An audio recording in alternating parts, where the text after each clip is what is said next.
My grandfather froze to death on the kitchen floor in the middle of summer, and I'm the only person who knows what happened.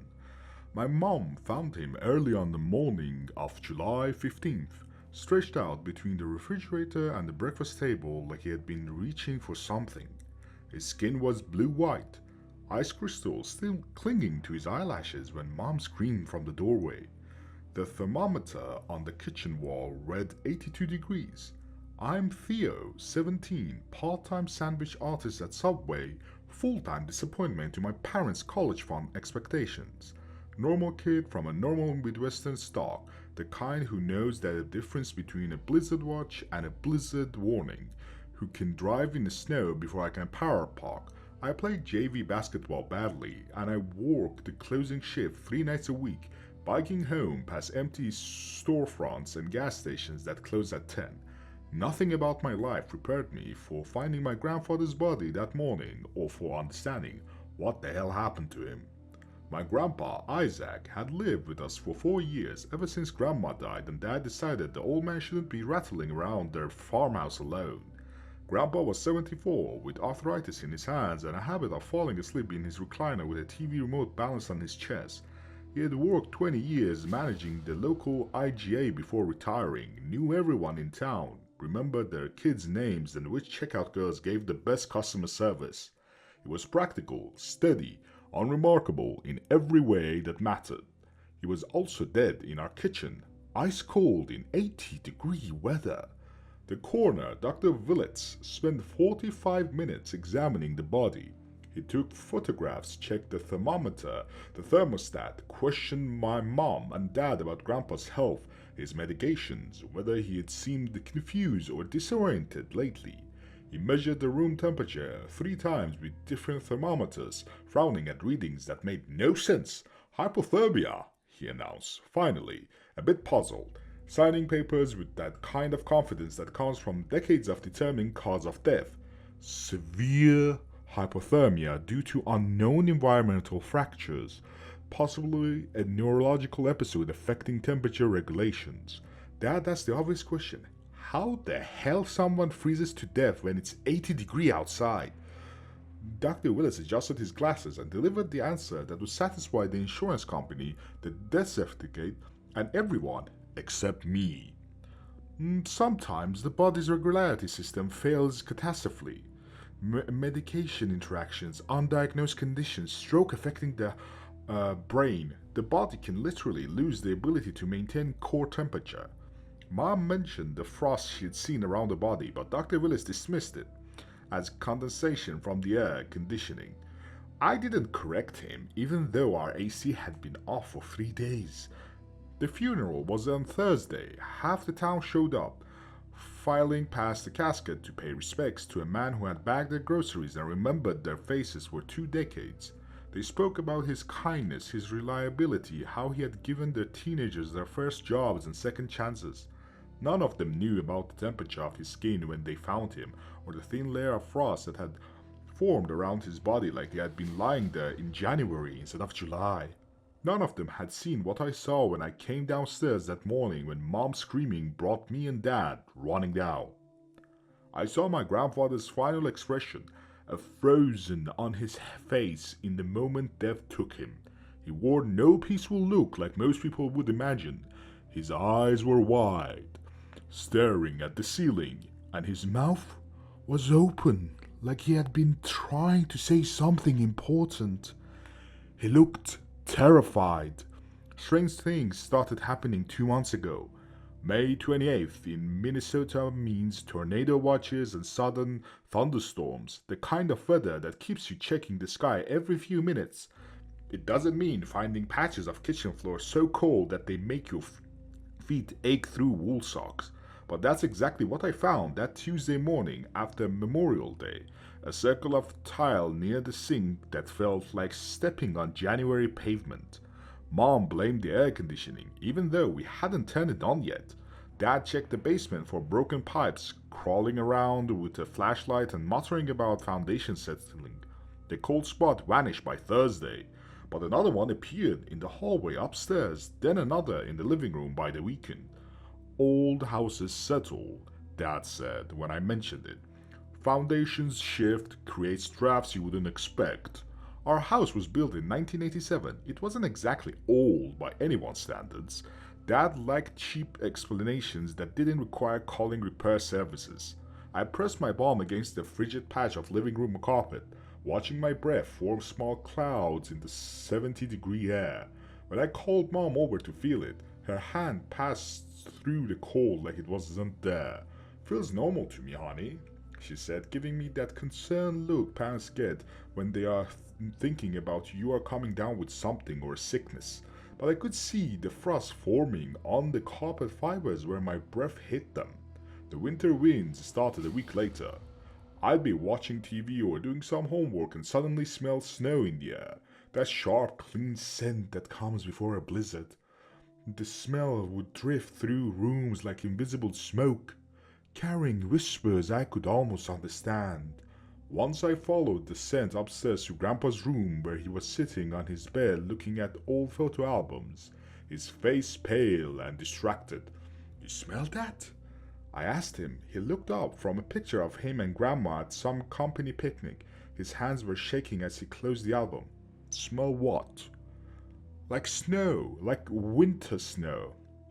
"It's May, Theo." But his voice cracked when he said it, and I noticed he was wearing a sweater despite the warmth of afternoon. The whispers came with the wind that smelled like snow, voices so quiet I couldn't be sure I was actually hearing them. Sometimes they seemed to be calling a name, sometimes just murmuring like people having a conversation in another room. I turned my head to catch the words, but they faded into nothingness, leaving me wondering if I had imagined them all entirely. But Grandpa heard them too. I'd find him sitting in his chair at midnight, eyes wide open, responding to things the rest of our family couldn't detect. "I'm sorry," he'd whisper to empty room. "I know you are cold. I know." When I asked him who he was talking to, he looked at me with the desperate expression of drowning man. "You can hear them, too? Can't you, Theo?" His voice barely a whisper, but filled with desperation. "The voice in the wind?" I nodded, and something between relief and terror crossed her face. "Then you know she is coming." The shivering started in June. I wake up at 3 in the morning, teeth chattering, pulling my covers tight around me. The room would feel normal to everyone else, maybe even warm, but my body acted like I had been sleeping outside. When I mentioned it to Mom, she immediately started checking for fever and asking about my appetite. "Growing boys need more calories," she said, adding extra bacon to my breakfast. "Your metabolism's probably just running high." She couldn't see the frost forming on my bedroom windows, while the thermostat read 75 degrees. Grandpa started acting strange around the same time, but this was different from the whispers. This was paranoia. He began looking over his shoulder when we watched TV together, checking the locks on the doors that nobody ever used. During dinner, he'd pause mid-sentence and listen to sounds that the rest of us couldn't hear, his fork halfway to his mouth, eyes darting toward the kitchen doorway. "Nothing there," he muttered to himself when I followed his gaze. "Just tired." But tired people don't spend 20 minutes staring at the same photograph, and they don't whisper apologies to themselves why they think no one is listening. I started finding him with those photo albums more often, usually the ones from his working years at the IGA. He would flip through the pages slowly, his finger tracing faces I didn't recognize, his lips moving in silent conversation. One afternoon in late June, I found him in the kitchen at 2 in the morning, still in his pajamas, staring at the spot where his body would be found 3 weeks later. Surrounding his bare feet was covered in frost that sparkled under the overhead light.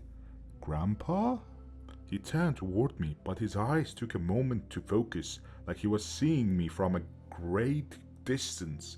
When he exhaled, his breath formed a small cloud between us. "She's coming," he said quietly. "She's been walking through the snow for 27 years, and now she's almost here." "Who's coming, Grandpa? Who?" "I should have stopped. I should have helped her." his voice barely audible. "Ah, she was so cruel, Theo. So very, very cruel." I asked him what he meant, who he was talking about, but he just shook his head and shuffled back to his room, leaving wet footprints on the kitchen floor that steamed in the warm air. Every time, everything seemed off. Everything came together the night I saw her. It was July 4th, just past midnight. Fireworks had been going off all evening, late celebrations from people who had bought too many bottle rockets and didn't want to waste them.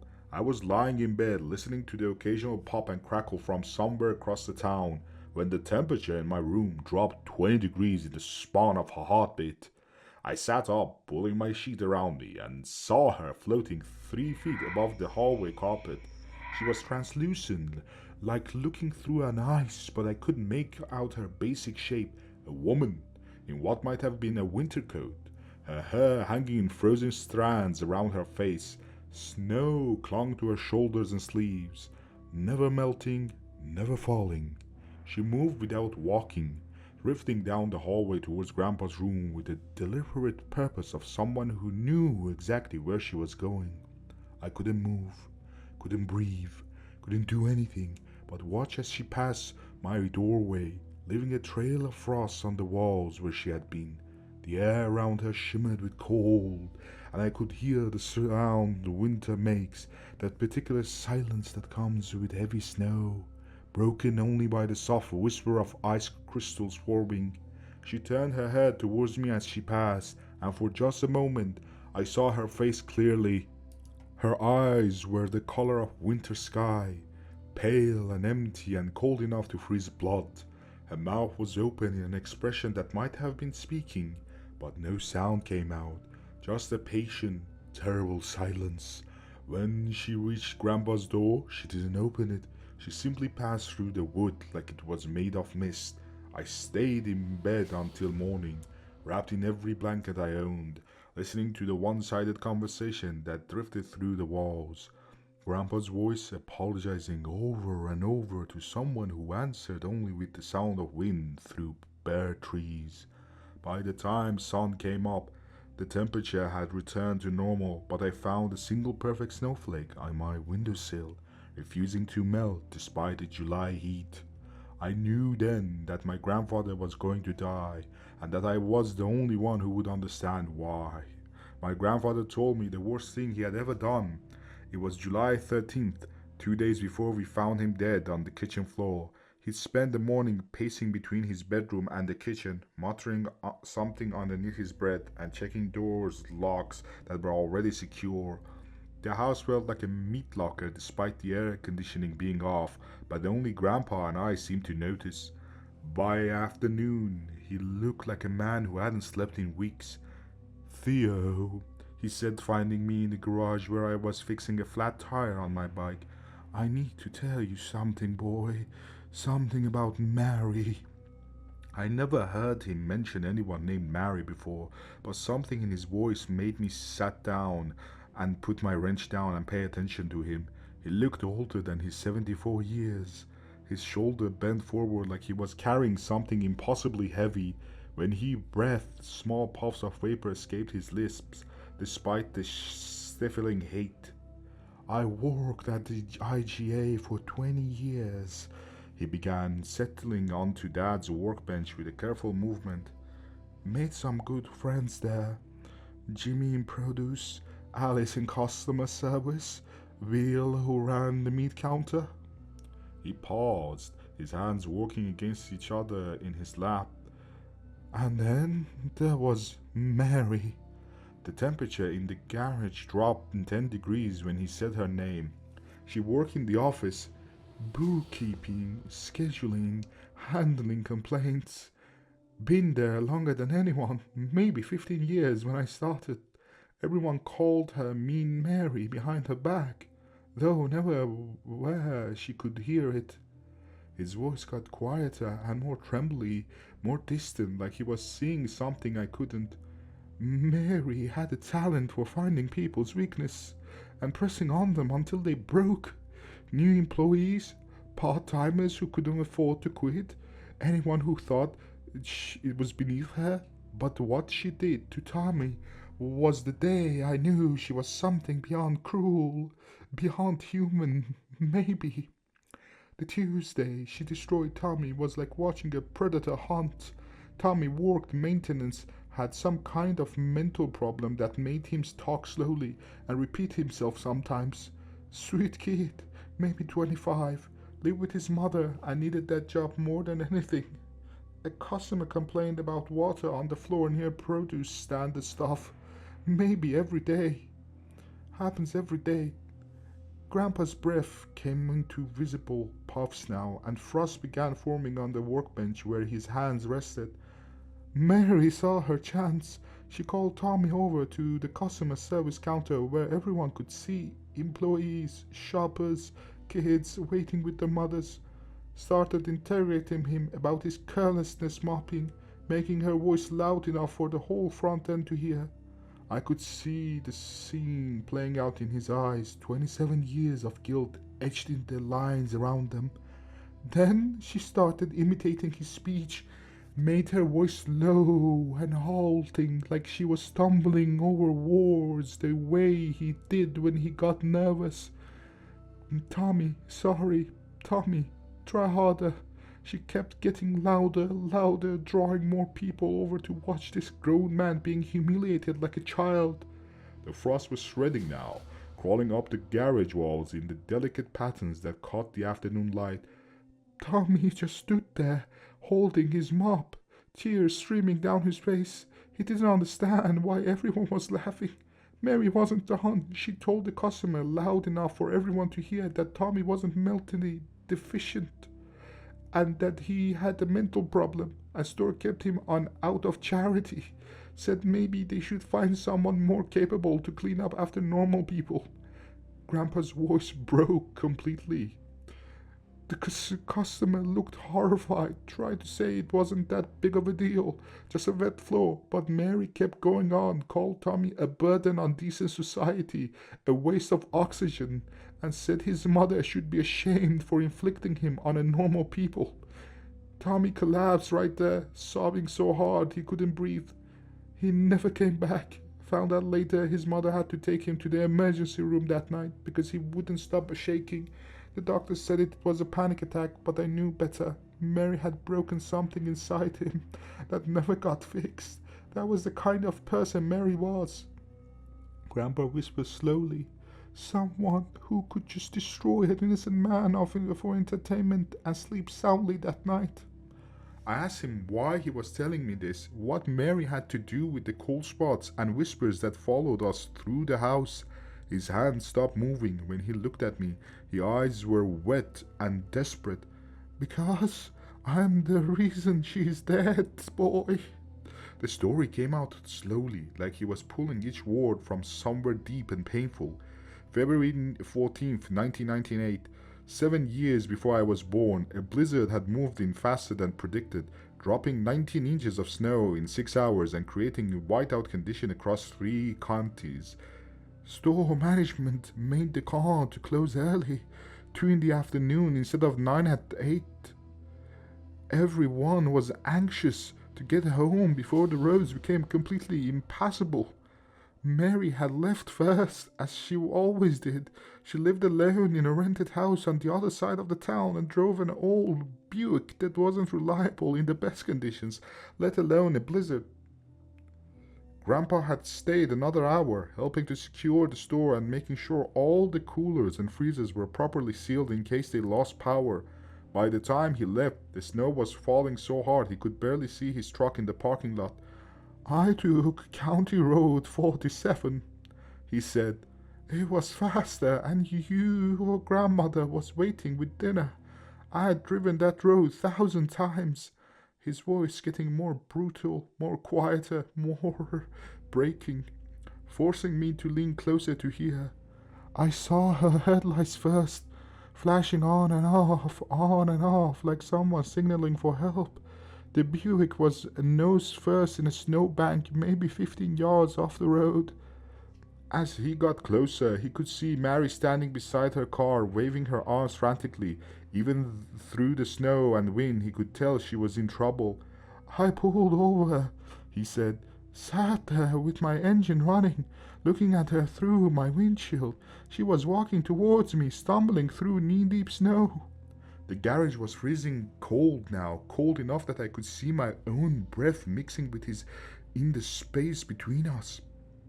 I thought about it, Tommy, crying. Oh, that humiliation the poor boy went through, everyone laughing at him, about the way she called him deficient, a person that was a waste of oxygen, a burden. I thought about the kind of person who could destroy someone like Tommy and sleep soundly at night. His hands were shaking now from the cold or emotions, I couldn't tell.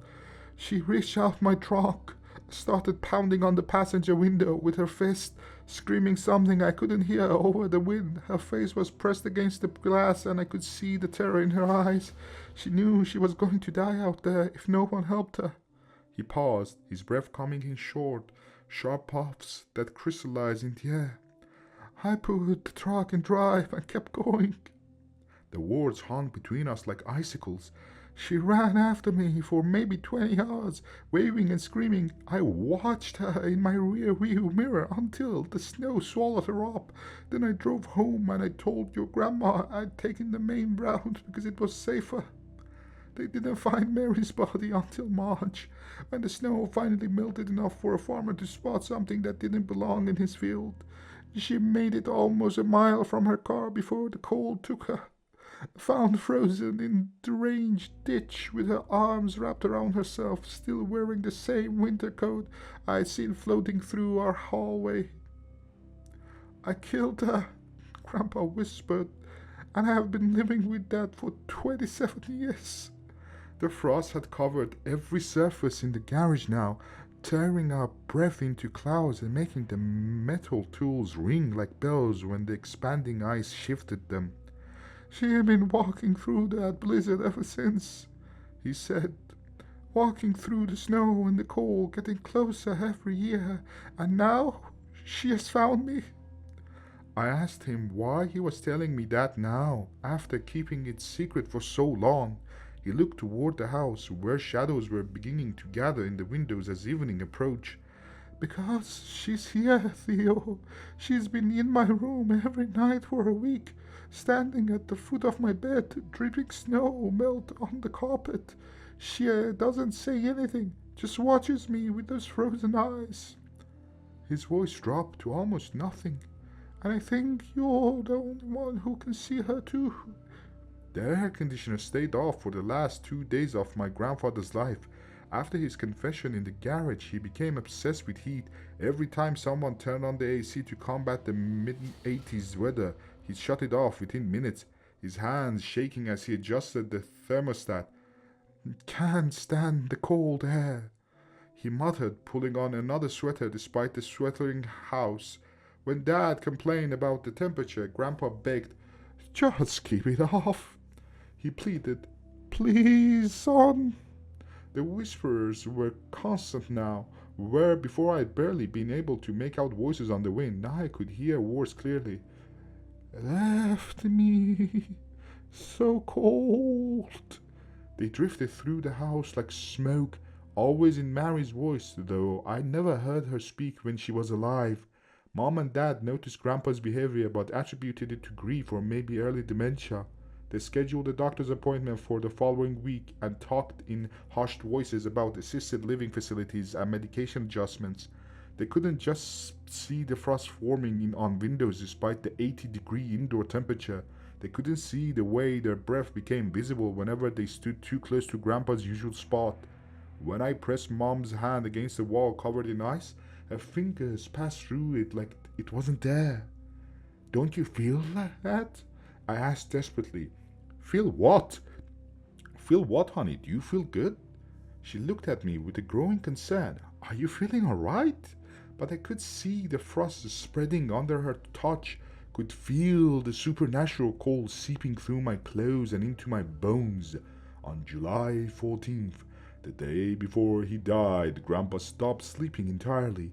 I found him in the living room at 2 in the morning, fully dressed, staring at the front door. The house was stifling without air conditioning, but his breath formed steady clouds when he spoke. She's getting closer, he said without looking at me. Where is she? Right there. He pointed toward the empty hallway. Can't you see her? She's standing by the stairs, just watching. I looked where he was pointing and saw nothing but shadows, but the temperature in that spot had to be below freezing because frost was forming on the wall, the shape of a woman. I could see a shape of a woman being frozen on the wall. What is she doing? Nothing. Just looking at me, but I can feel the cold coming off her, like standing next to an open freezer, and her eyes. He shuddered. Her eyes are like looking into January sky. We sat together until dawn. I held his frail, cold hand, listening to him whispering apologies to empty air while I watched frost patterns spread across surfaces that should have been warm. When the sun came up, he seemed to relax slightly, but I knew the relief was temporary. The evening, our house felt like an oven. The air conditioner sat silent while the July heat pushed the indoor temperature well into the 90s. Every fan in the house ran at full speed, but they couldn't compete with the supernatural winter that followed my grandfather from room to room. The whispers started earlier than usual, just after sunset. This time they weren't random phrases but something more focused, more demanding. I couldn't make out all the words, but Grandpa could. He sat in his chair, no longer pretending he couldn't hear her. I know, he said to an empty room, his voice steady a little bit for the first time in these few days. I remember you leaving you there. A pause, as if he were listening to something I couldn't quite catch. Yes, you called my name. You begged me to help. Another pause, longer this time. The frost was spreading faster now, covering the walls all around his chair in intricate pattern. I am so sorry. His voice cracked. I am so sorry, Mary, but you have to understand what you did to these people. The temperature plummeted. My breath came out in thick clouds and ice began forming on the inside of windows. No, Grandpa said, shaking his head. Sorry isn't enough. I know that now. The conversation continued for hours, Grandpa responding to accusations I could only partially hear, accepting blame for a decision that had haunted him for 27 years. Sometimes I caught fragments of her voice on the wind. Left me to die. So cold. Near midnight his voice changed, became resigned. Yes, you were alone. You died alone because of me. That was cruel, maybe as cruel as anything you ever did. I deserve this, but please leave my family alone. They don't know what I did, he said with a tired, dejected voice, accepting his fate. By 1 in the morning, the house felt like a walk-in freezer. Ice covered every surface I could see, turning our home into a winter landscape. The whispers had stopped, replaced by something worse, the sound of someone breathing, slowly, in the darkness.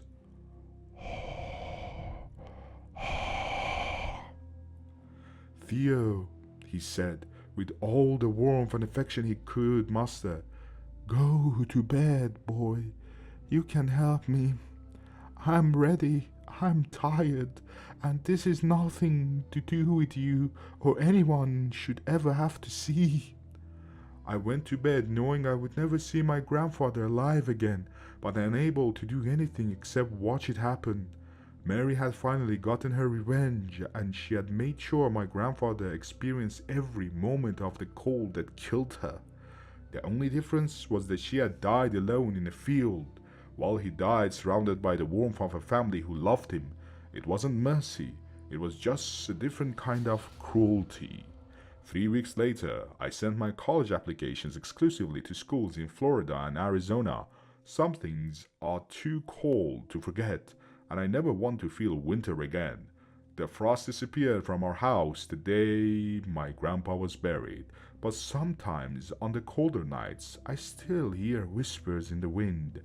They're fainter now, more distant, like someone calling from far, far away. I think Mary is walking again, looking for the next person who left someone to die in the cold. This story was brought to you by Something Goes Here Too. Make sure you go follow him in the link description below, and I would put a link towards the original story. And today's shout out goes to the Bearded Craig. He's an upcoming streamer. Make sure you go follow him on Twitch, check him out. He's about to hit affiliate, so make sure you follow him and support him. And remember, we are still streaming for my birthday subathon on Twitch, and make sure you drop by. There are donations links, and also subs are off. And we will have links towards the Twitch, TikTok, and Twitter below, and also to our Discord community, so you can join us. And remember, no matter how cruel some person is, you will never leave them behind. Otherwise, they will hunt you.